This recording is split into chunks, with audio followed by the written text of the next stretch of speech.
మన తెలుగు ప్రజలందరికీ నా నమస్కారం. ఓట్ల సమయంలో రాయబరేలీ నా కుటుంబం, నా ప్రాణం అని గొంతు చించుకున్నాడు.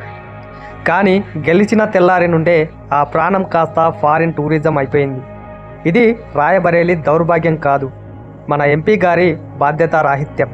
రాయబరేలీ నియోజకవర్గం ప్రజల కాళ్ళ మీద పడ్డాడు. గెలిచిన తర్వాత విదేశాలకు చెక్కేశాడు.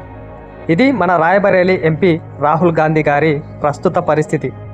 నియోజకవర్గంలో సమస్యలు నిప్పులు చెరుగుతుంటే, ప్రజలు న్యాయం కోసం రోడ్ల మీదికి వస్తుంటే, మన నాయకుడు మాత్రం థాయిలాండ్, జర్మనీ, వియత్నాం అంటూ విదేశాలలో ఎంజాయ్ చేస్తున్నాడు. అసలు ఆయన రాయబరేలీకి ఎంపీనా లేక విదేశీ పర్యటనలకు బ్రాండ్ అంబాసిడరా? రాయబరేలీ గడ్డపై రక్తం చిందింది.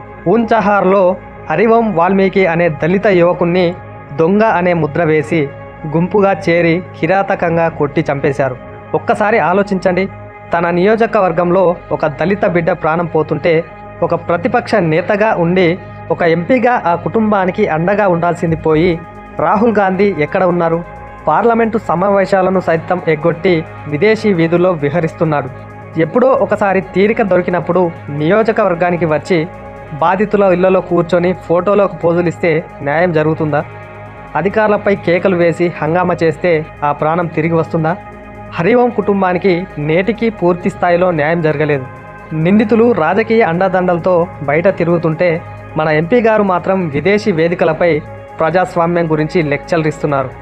ఇక్కడ సొంత నియోజకవర్గంలో ఒక దళితునికి రక్షణ కల్పించలేని మీరు దేశాన్ని ఏం కాపాడుతారు? హరివం వాల్మీకి హత్య కేవలం ఒక నేరం కాదు, అది రాహుల్ గాంధీ గారి బాధ్యత రాహిత్యానికి పరాకాష్ట. ఓట్లు వేసిన ప్రజల ప్రాణాలకు విలువ లేనప్పుడు ఆ పదవి ఉండి ఎందుకు? ఆ ఎంపీ సీటు ఎందుకు? దీనికి సమాధానం చెప్పాల్సిన బాధ్యత రాహుల్ గాంధీ మీద ఉంది.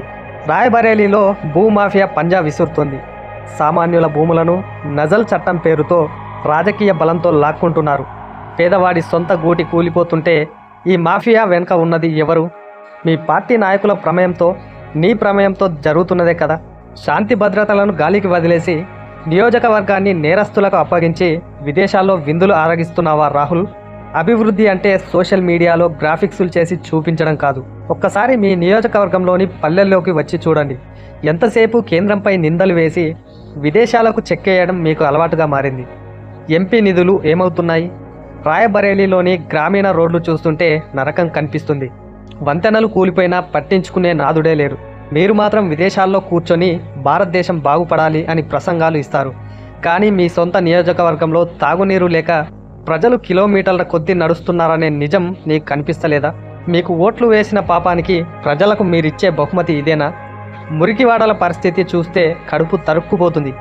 డ్రైనేజీ వ్యవస్థ లేదు, కనీసం ఉండటానికి సరైన గూడు కూడా లేదు. నజల్ భూముల చట్టం పేరుతో పేదల ఇల్లు కూలుస్తుంటే మీరు జర్మనీలో, వియత్నాంలో ఎంజాయ్ చేస్తున్నారు. అక్కడ యూనివర్సిటీల్లో లెక్చర్లు ఇచ్చే టైం మీకుంటుంది, కానీ ఇక్కడ మీ నియోజకవర్గంలో కూలీల కన్నీళ్లు తుడిచే టైం మీకు లేదు. ఎంపీగా మీరు సాధించిన అభివృద్ధి ఏంటి? కేవలం పాస్పోర్ట్ల మీద వీసాల సంఖ్య పెంచుకోవడం తప్ప. ఇది రాయబరేలీ ఎంపీ గారి అసలు రంగు. నియోజకవర్గం సమస్యలతో తగలబడిపోతుంటే తన రాజకీయ భవిష్యత్తు కోసం విదేశీ గడ్డపై విహారాలు చేస్తున్నారు. రాహుల్ గాంధీ గారు, రాయబరేలీ ప్రజలు మీకు ఓట్లు వేసింది మీరు విదేశాల్లో ఫోటోషూట్లు చేసుకోవడానికి కాదు, పార్లమెంటులో గొంతు వినిపిస్తారని, తమ కష్టాలు తీరుస్తారని. కానీ మీరు మాత్రం కేవలం ఎన్నికల సమయంలో కనిపించే సీజనల్ లీడర్ అని నిరూపించుకున్నారు. గుర్తుంచుకోండి, ప్రజలు మిమ్మల్ని గెలిపించింది వారి సేవకుడిగా ఉండటానికి, పర్యాటకుడిగా తిరగటానికి కాదు.